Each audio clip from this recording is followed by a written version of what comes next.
Do you want to know how to get 4 consecutive wins in Airplane Royale? Well, if you do, this is the video exactly for you. So let's get right into the tips and tricks.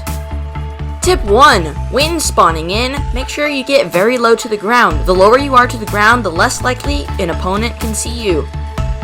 As you can see on screen right now, I am sticking low to the ground. Getting these green uncommon chests, every chest upgrades your weapons in a certain way, and you get a firing upgrade. Now you can see I'm getting shot at, so I go under this bridge, trying to dodge the next oncoming barrage. Then I'm spinning up, still staying low to the ground. That brings us to tip 2. Make sure you guys are always getting these repair kits. Repair kits give you around 500 airplane health, and if you already have full airplane health, it gives you 50 health or 50 shield. Make sure you are always getting these. These are very helpful. They are the main reason why we stayed alive in these 4 games.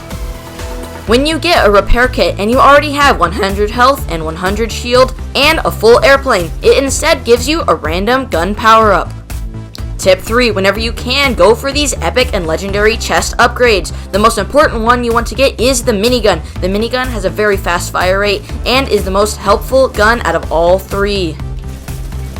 Tip 4. When shooting at an opposing aircraft, make sure you are leading the bullets. This means that you are shooting in front of the opposing aircraft. This is because it takes time for a bullet to travel. Tip 5. Make sure you are always going for the purple upgrades. Each purple upgrade gives you the fire shot ability. The fire shot ability allows you to set enemy airplanes on fire. This does massive damage to the pilot and passengers on the airplane.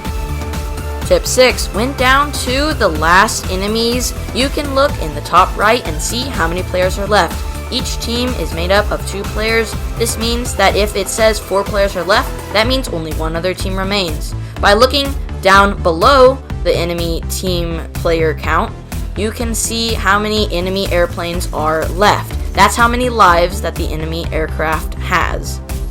Tip 7. Once it becomes a 1v1, it is all now down to whether you have gotten good weapons throughout the game. Make sure you are still getting your power-ups, and now it is just a matter of who is a better pilot. Make sure you are using all the tips that you have learned before, and good luck piloting, pilot. I'll see you in the next video.